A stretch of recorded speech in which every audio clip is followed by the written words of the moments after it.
The spaceship landed slowly on the green plains of Solari Prime. Birds flew into the sky as dust rose from the ground. The Solari people stood at a safe distance, their long white robes shining under the morning light. They had never seen a human before. Out of the ship stepped Darren, a young human explorer with short black hair, brown eyes, and light skin. He wore a simple jacket and pants, and on his face was a calm smile. He looked up at the sky and stretched his arms, letting the warm sunlight touch his skin. The Solari watched in shock. Some even gasped. "He's walking in the sun," whispered one of them. "He's not burning," said another. Solari were tall and graceful, with light blue skin and long silver hair. Their ears were sharp like blades, and their eyes glowed faintly in the dark, but their bodies were soft and fragile. Sunlight burned their skin within minutes. That was why they always stayed in the shade, under the crystal trees or inside the mountain temples. But Darren stood proudly in the open. A young Solari scholar named Liro stepped forward. She had studied many things in the archives, stars, biology, and even the few records about humans.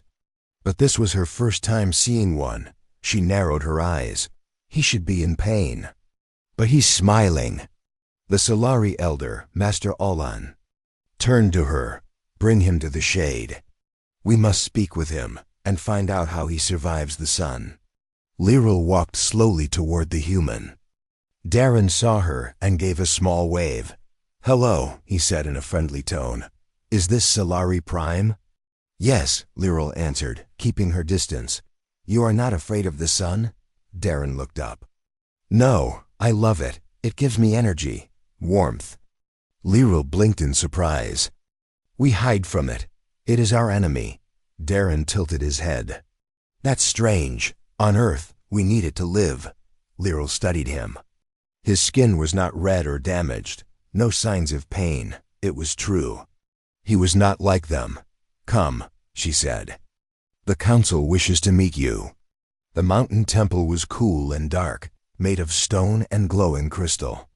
The walls held carvings of ancient Solari history, wars, peace, and strange figures from the sky. Darren walked through the halls, looking at everything with wide eyes. "So you're not just elf-looking aliens," he said. "You're also artists." Liro walked beside him, still watching him closely. "You joke often." "It helps people relax," Darren replied with a smile. They entered a large chamber where the council of elders waited. They sat on smooth stone chairs, their faces calm but curious. Master Olan stood up. "You are welcome here, human, but we have questions. How can you walk in sunlight and live?" Darren shrugged. "My body has something called melanin. It protects the skin. Also, our bodies repair fast from sunlight damage. It's natural for us." The elders murmured among themselves. Some looked amazed. Others looked worried. Master Olan raised a hand. "We have a tradition. A test called the Trial of Light. It is used to measure resistance to the sun. Will you accept it?" Darren smiled. "Sure, I have nothing to hide." Liro looked at him sharply. "It is not a simple test.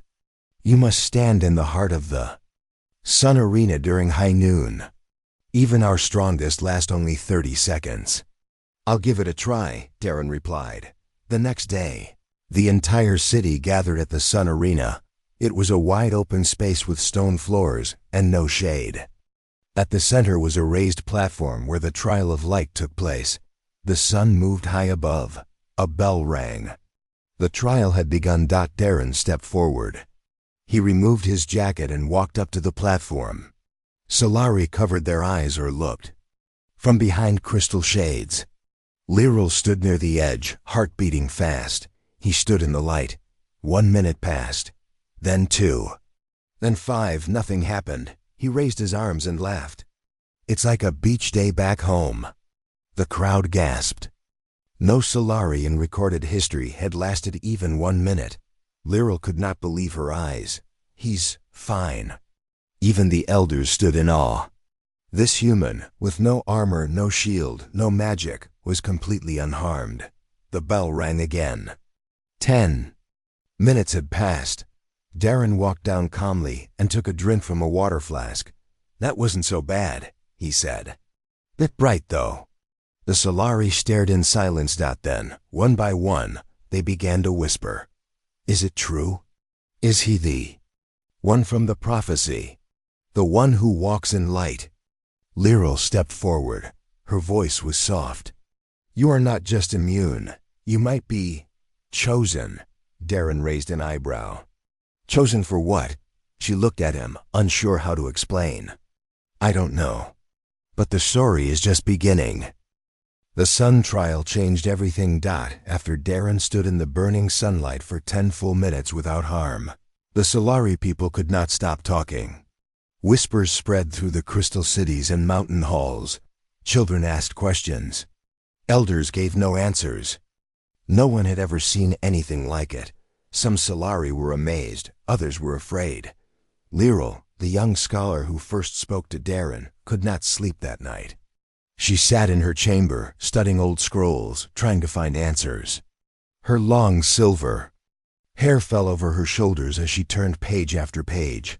There were old stories, written in the ancient language. She found one that spoke of a time when the Solari were not afraid of the sun. A time when a visitor would come, someone not born of their world. He will walk in the light with no pain. He will come from beyond the sky. He will open the path. We forgot. Lyral stared at the words. Could this be about him? She whispered. The next morning, Darren was invited to the central library, the Hall of Glass. It was the largest building in the city, filled with glowing shelves and floating books. Lyral guided him inside. Be careful with the scrolls, she warned. Some are older than your planet, Darren chuckled. I'll try not to sneeze near them. He was joking again. Lyral was still not used to that. Humans were strange, soft in words, strong in body. She watched him walk, touched by light, without fear. It was like seeing fire dance without burning anything. They sat together under a sun-crystal dome. Sunlight was filtered through layers of crystal, making it soft enough for Solari eyes. Still, most Solari avoided it. But Lyral stayed, curious. So, Darren asked, you really can't stand the sun at all? Lyral nodded. Not directly. We use crystals to protect our homes. The sun is too strong for our skin. It burns, even through clothing. Darren looked at his own arm. Strange how nature works. My people need the sun to stay healthy. Lyral studied him. Your people must be powerful. Not always, Darren said softly. We struggle too, but we adapt. That's what we're good at. Later that day, a group of young Solari girls visited the hall. They had heard the stories and wanted to see the human with their own eyes. One of them, Nima, stared at Darren as if he were a creature from legend. Is it true you walk in the sun without pain? I do, Darren replied kindly. Can I touch your hand? She asked shyly. Darren held out his hand. Nima placed her hand over his, her skin pale and cold. She pulled away quickly, not in fear, but in wonder. It's warm, she said. You feel like sunlight. The other girl, Errol, was more serious. The elders say you might be the one from the old tale, the one who walks in light. I don't know about that, Darren said. I'm just a guy who likes sunshine. But Lyral didn't smile this time. She was thinking deeply. Something inside her was changing, like a door slowly opening. Far away, in a tall tower made of shadowstone, a Solari noble named Soren watched the sun trial footage again. His face was tight, his mouth a thin line. Soren was a leader of the old ways. He believed in keeping Solari traditions pure and untouched. He must be stopped, Soren said to his assistant. If they begin to believe in the prophecy again, it will weaken the council's control. But he has done nothing wrong, the assistant said. He is dangerous, Soren replied coldly. Even if he does not know it yet, Soren had lived through many changes. He had stopped others before. He would stop this human too, back in the hall of glass, Darren and Lyral sat quietly under the filtered light. "You know," Darren said, "when I first came here, I thought this planet was just beautiful. Now I see it's more than that. It's full of questions." Lyral looked at him. "Questions we have not asked for centuries." Darren leaned back. "Why did your people never try to fix the sun problem? Build protection suits or study how to adapt?" Lyral frowned. "We accepted it as truth, that the sun is not for us." "Sometimes," Doreen said, "truth needs to be tested." Lyral looked out the crystal window. The sun was setting, and its orange glow touched the mountains. For the first time in her life, she didn't look away. Maybe it was time to question the old fears. That night, Lyral visited the Hall of Memories, where voices of the past were kept in crystal orbs. She placed her hand on one of the oldest orbs, and it began to glow. A voice spoke, ancient, soft, echoing. "One will come from beyond the sky, born of warmth, untouched by flame. He shall light the path through fear." Lyral felt a shiver run through her. This prophecy had been hidden, forgotten by most. But now it felt real. The human wasn't just immune to sunlight. He might be the key to something greater. Outside, Darren stood under the moonlight, staring up at the stars. He didn't know yet how much he had changed this world. But the Solari were watching, and the sun, once feared, was now a mystery they wanted to understand. Because of him. The next morning, the air on Solari Prime was calm. A soft wind moved through the trees, and birds with crystal wings flew over the glowing fields. But in the heart of the mountain city, something had changed. Lyral stood in front of the entrance to the deep archives, the oldest and most protected place in all of Solari knowledge. Even the council rarely entered.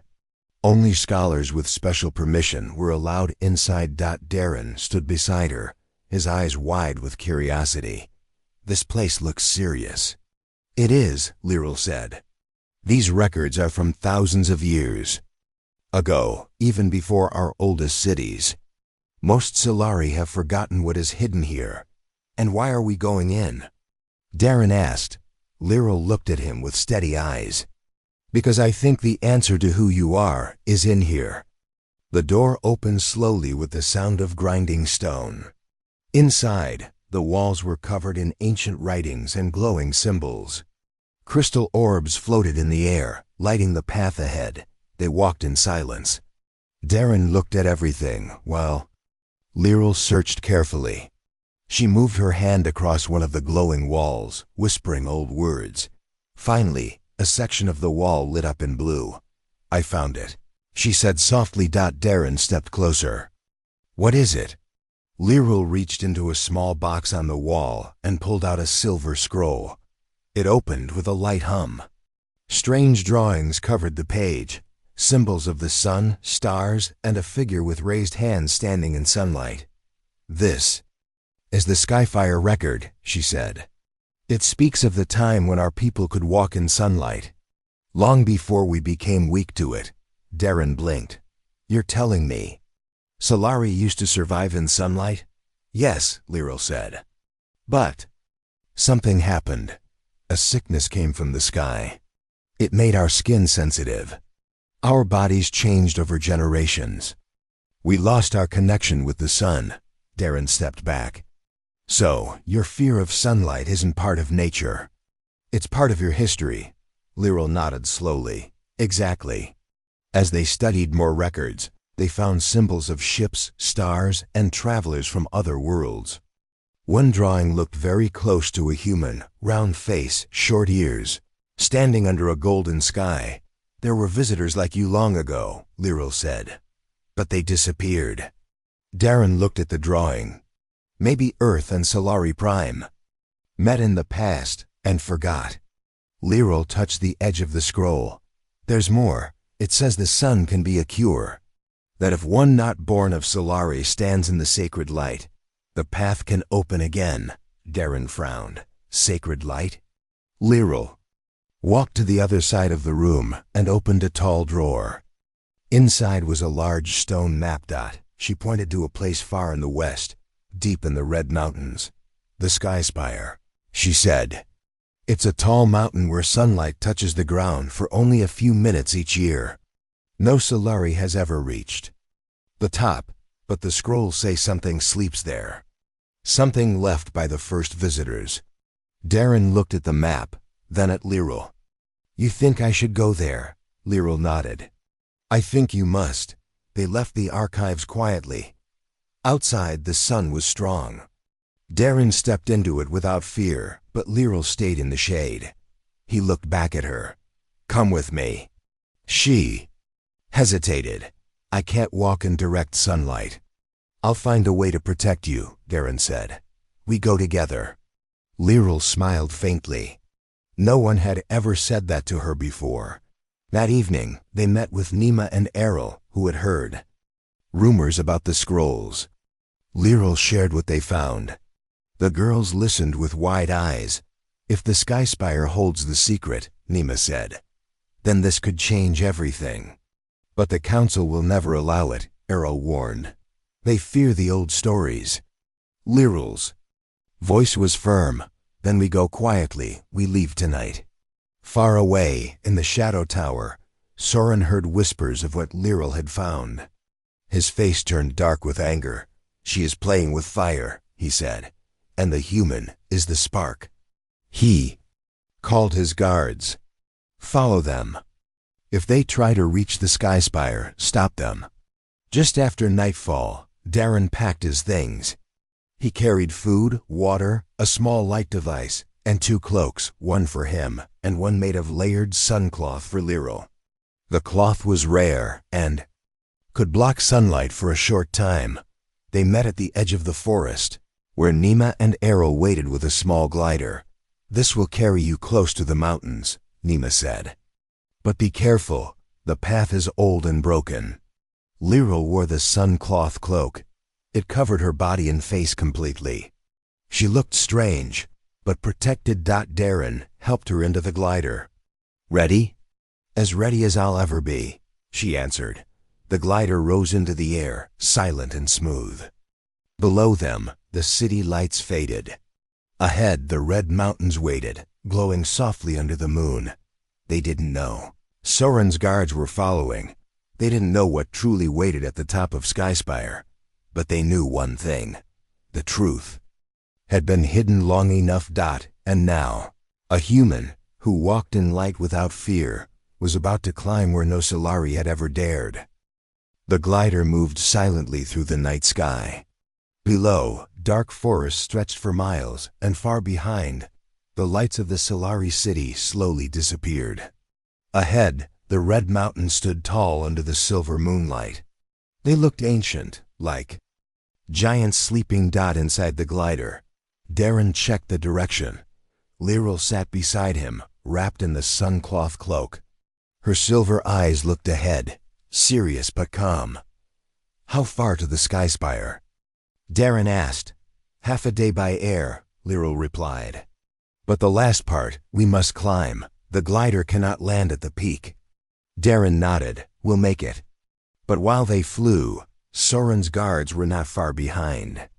2 small chase gliders followed them at a distance. Inside, the lead guard Tarn watched through long-range vision lenses. There they are, he whispered. The human and the scholar. Should we stop them now? Asked the second guard. No, Tarn said. We wait until they land. Soren wants them to reach the Sky Spire first. Then we take what they find and silence them. He smiled coldly. Morning. Light broke over the Red Mountains. As the sun rose, it painted the rocks in bright orange and gold. The glider landed on a narrow ledge, just below the sharp peak of the Sky Spire. Darren stepped out first, helping Lyril carefully. The air was thin and cold, but clear. The sun was strong here, even stronger than in the city. Lyril pulled her cloak tighter. This place feels alive. Darren looked up. The peak of the mountain stood like a blade touching the sky. Let's find the way up, he said. They climbed slowly. The path was broken and old, with pieces of stone steps in Strange markings on the rocks. Birds circled above them. Far below, clouds covered the lower cliffs. After 2 hours, they reached a flat platform near the top. In the center stood a stone circle with a large crystal in the middle. The crystal was shaped like a sun, and it glowed faintly. "This must be it," Lyral whispered. She stepped into the circle. The sun above touched the crystal, and it began to shine brighter. Lines of light spread across the stone floor. Then something happened. The crystal opened slowly, revealing a small golden device inside, shaped like a ring with moving parts. Lyral reached out. Her hand shook as she picked it up. "There are markings on it," she said, "in both our language and another. Earth language." Darren stepped closer. "Let me see." He read the human words out loud. "To those who still fear the sun, this key unlocks what was lost. Use it with courage." Lyral looked at him. "This is real. The stories were true." But before they could speak more, a voice echoed behind them. "Step away from the artifact." They turned quickly. Tarn and 2 guards had climbed up quietly. Each held a light blade, not meant to kill, but strong enough to stun. Darren stepped in front of Lyral. "You followed us," Tarn smiled. "We were ordered to protect Solari history, but we also came to stop lies from spreading." Lyral held the golden device tightly. "This is not a lie." "You fear change." Tarn shook his head. "No, I fear chaos. Our people cannot handle the truth." "You'll break the peace." Darren's eyes narrowed. "Peace based on fear isn't real peace." Tarn raised his blade. "Give me the device." Lyral stepped back. "No." Suddenly Darren moved forward fast. He didn't attack. He ran past them, jumping over a rock, drawing attention. "Come and get me." The guards chased him, leaving Lyral behind. She ran the other way, holding the device close. Darren led the guards through the rocks, using the narrow ledges to stay ahead. He moved quickly, his human body strong in the sun and wind. The guards were careful, not used to direct light. Finally, Darren reached a steep cliff and stopped. One guard tried to follow, but slipped slightly. "Go back," Tarn shouted. "He's trying to trick you." But it was too late. Darren had used the time to circle back. He found Lyral hiding in a small cave behind a crystal wall. "You okay?" he asked, breathing hard. She nodded. "Yes, I have the device." They sat quietly, resting. The guards had lost them. For now, as the sun reached the highest point, the crystal in the cave wall began to glow. Light passed through it and hit the device in Lyral's hand. It reacted, spinning gently. Suddenly, an image appeared in the air. A recording. A human woman with brown skin and short hair stood in front of a mountain. Behind her were Solari with uncovered faces, smiling in the sunlight. She spoke. "To the future, we were here together. We shared light, knowledge, and trust. But fear grew. Some wanted to hide the truth. If you find this message, it means you're ready to see again. Use the device to begin healing. The sun is not your enemy." The image faded. Lyral's eyes filled with tears. "Our past was brighter than we ever knew." Darren placed a hand on her shoulder. "Now you can choose to bring that light back." Outside, Tarn regrouped his guards. "They won't leave the mountain," he said. "We'll block the path. Let the cold and sun stop them." But Darren and Lyral weren't planning to return the same way. They had the truth now, and something more powerful. Hope. The sun rose high above the Skyspire mountain, covering everything in warm golden light. Wind blew gently across the stone paths. Birds cried from distant cliffs. But inside a hidden cave near the peak, Darren and Lyral sat in silence. Lyral held the golden device in her hands.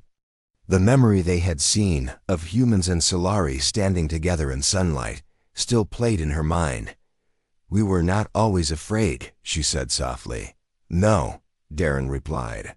"But fear stayed longer than the truth." They had found proof that Solari once lived under the sun, side by side with early human visitors. The device, the crystal message, and the light-reactive technology were all real. But now danger waited outside. Tarn and his guards were still nearby, blocking their path down. "We need to get this back to the council," Lyril said. "They must see the truth." "They won't listen," Darren replied. "Not until the people believe." Just then, a soft sound echoed through the cave, a rhythmic chime, like music in the air. Lyril turned quickly. "It's starting." Darren looked confused. "What's starting?" "The solar bloom," she whispered. The solar bloom was a rare event. On Solari Prime, once every 10 years, the sun aligned perfectly with the red mountains. Light passed through layers of crystal deep in the rocks, turning the sky into a curtain of colors: gold, red, orange, and pink.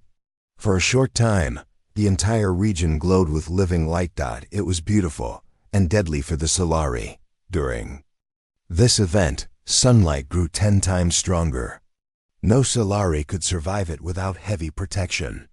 So during solar bloom, they hid in underground halls or deep temples. The surface was left empty. But this time was different. Lyril and Darren watched as rays of colored light poured into the cave. The golden device began to hum again, reacting to the sun's touch.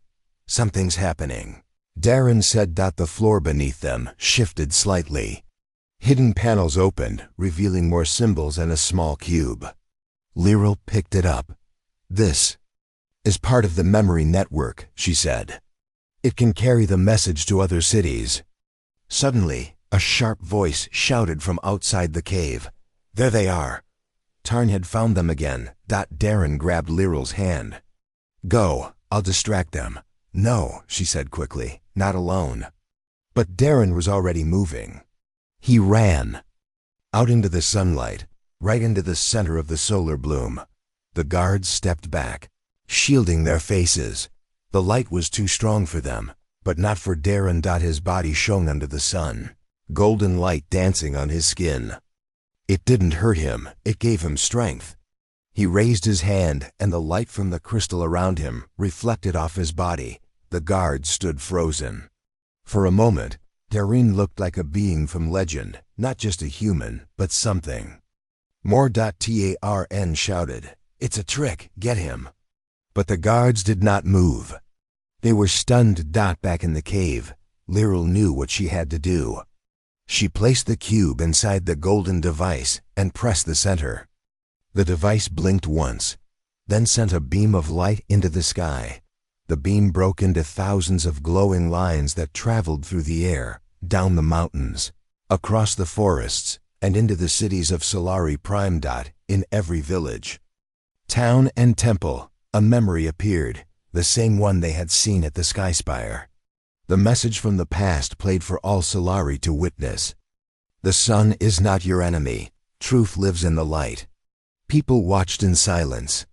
Children, elders, even council members stared at the glowing images. A human and a Solari, together, standing beneath the sun. In the city, Nima and Eril stood outside the temple as the image played in the sky. Nima gasped, "It's them, Darren and Lyril, they found it." Eril looked around. "People are seeing it, they know now." The people whispered, some cried, some looked confused. But no one looked away. The truth had been shown. Back at the Skyspire, Tarn lowered his weapon. He could no longer deny what he had seen. Darren stood before him, calm and strong, as sunlight wrapped around him like armor. This can't be hidden anymore," Tarn muttered. Lyril stepped forward. "You tried to stop us, but the light cannot be blocked forever." Tarn didn't reply. Slowly, he and the guards turned and walked away. The solar bloom continued to paint the sky with fire and gold. And for the first time in history, the Solari watched it, not from hiding, but with open eyes. Later that evening, Darren and Lyril returned to the city. Crowds gathered around them, not to push them away, but to welcome them. "You stood in the light," one elder said. You showed us what we forgot. Said another. The council called for a meeting. No guards, no fear. Just voices ready to listen. Lyral placed the golden device on the council's table. This belongs to all Solari. It holds our past, and it will help shape our future. Master Olan looked at her. And what of the human? Darren smiled gently. I didn't come to rule. I came to share. That night, Lyral stood with Nima and Errol on the temple balcony. The stars above were clear, and the mountain tops glowed with the last touch of solar bloom light. Errol whispered, We feared the sun for so long. And now, Nima said, we're learning to stand in it. Lyral looked toward the rising moon.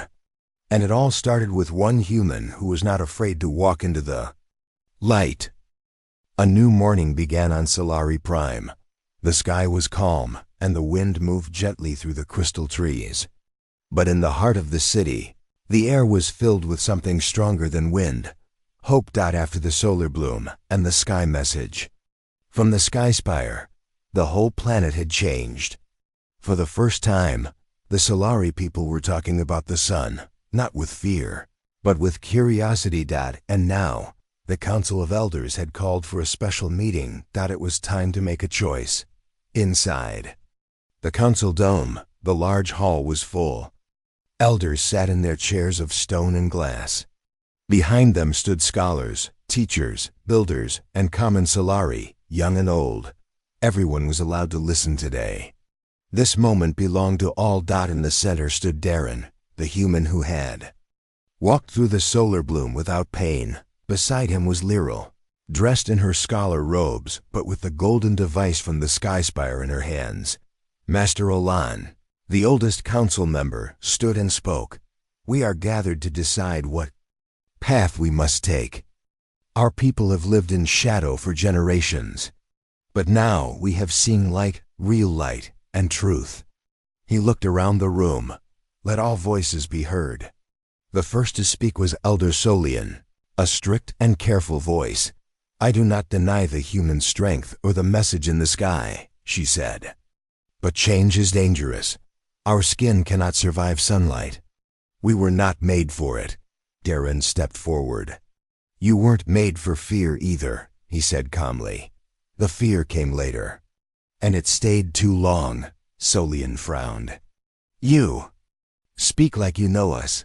Lyral spoke next. He may not be one of us, but he helped us remember who we were.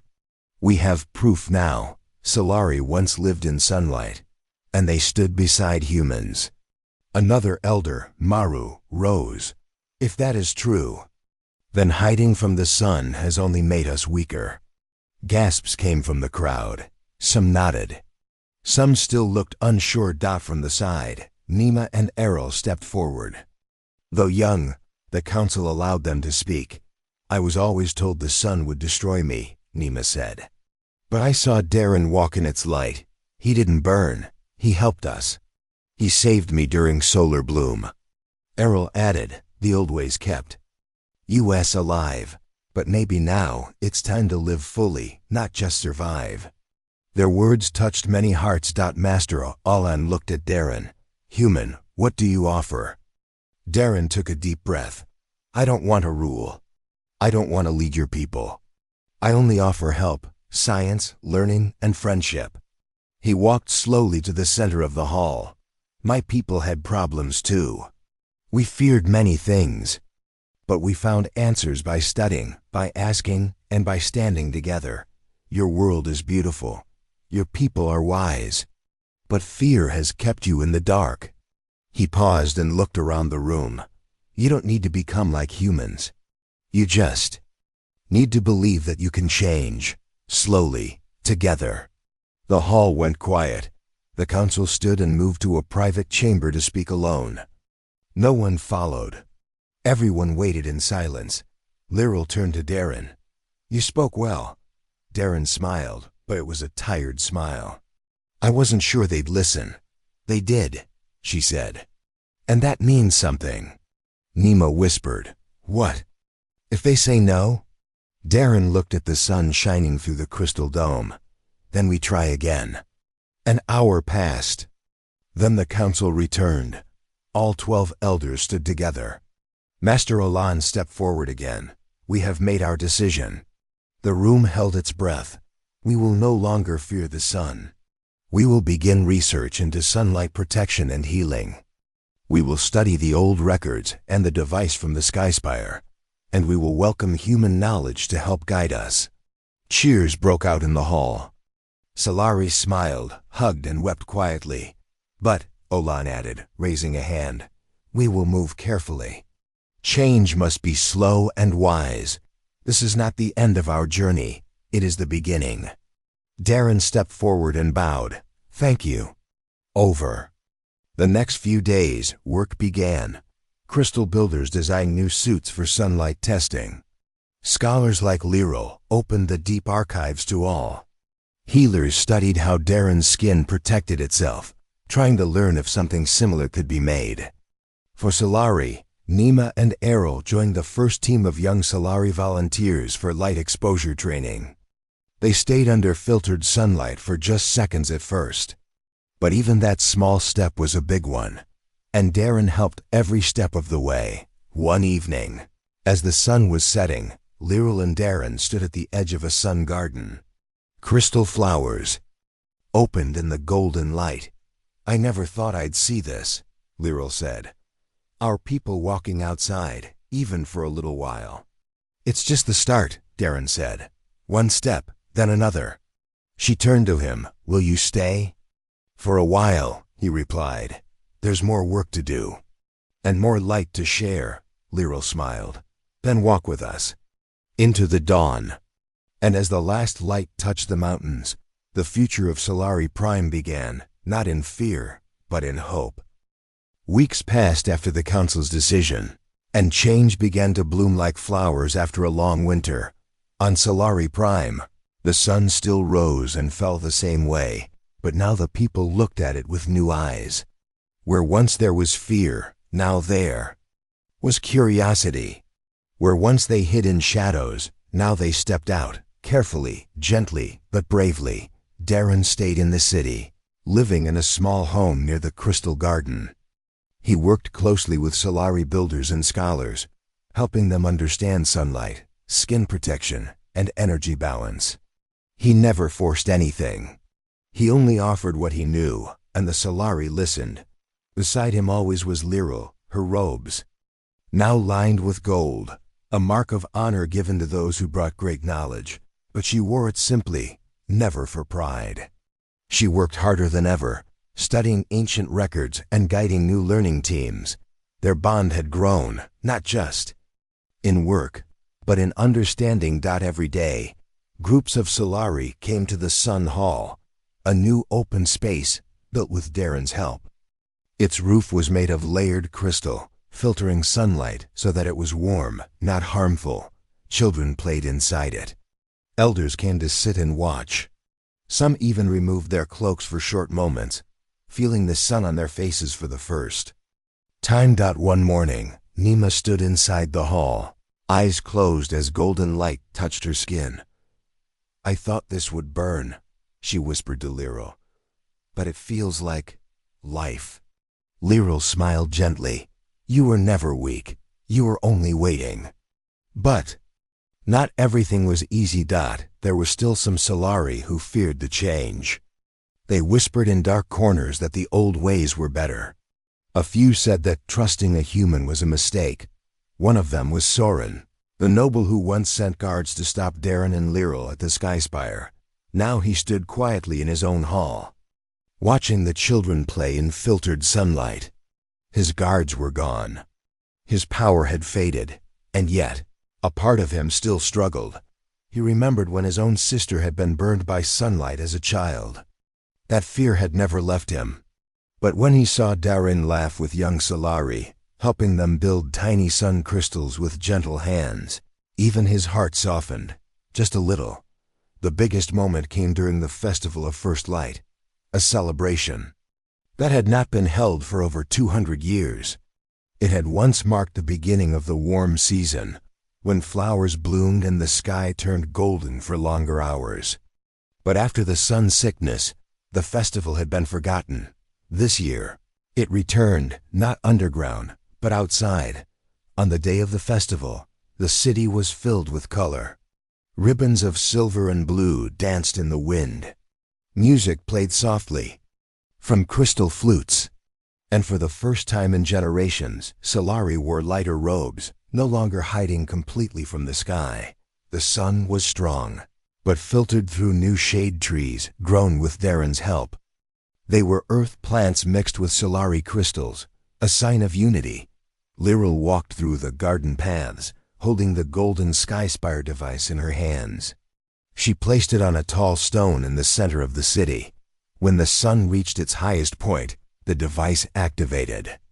A beam of light shot upward, painting the sky with soft gold. All across the city, memories played again, not only of the past, but new messages added by Lyral and Darren. Messages of growth, friendship, and hope. Children clapped. Elders wept. And Darren stepped forward to speak.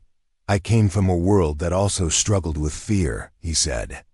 But we learned that fear can be faced, not all at once, not without pain, but step by step. Like all of you have done. He looked at the crowd, his voice warm. You showed me that courage doesn't mean rushing into danger. It means walking slowly through it, together. The Solari listened. And this time, they truly understood. After the speech, Lyral and Darren sat under a large sun tree, its leaves casting soft shadows. You did well, Lyral said. So did you, Darren smiled. You're the real light here, Lyral shook her head. No, the light was always there. We just forgot how to look at it. She looked up at the sun, her cloak pulled back just a little, so the warmth could touch her forehead. For so long, we believed the sun was a curse, she said. But now we see, it was waiting for us to return. That evening, as stars appeared in the sky, Nima and Errol lit small lanterns. Each one was filled with a crystal that had absorbed sunlight during the day. The lanterns floated into the sky like tiny stars. The sun lives in them now, Nima said, and it lives in us. Errol replied. In the days that followed, Solari and humans began to work together more closely. Earth sent peaceful envoys, doctors, teachers, builders. But not to control, only to share. Lyral was asked to lead the new Institute of Sunlight Studies, and Darren was offered a home in the High Gardens. He accepted, but said something important. I'm just a guest. This is your light. I only helped you find it again. And so, a world that once feared the dawn now stood in its light. Solari Prime began a new age, one of healing, learning, and friendship. And in every crystal, in every classroom, in every child's smile touched by sunlight, the story of the human who walked without fear was never forgotten.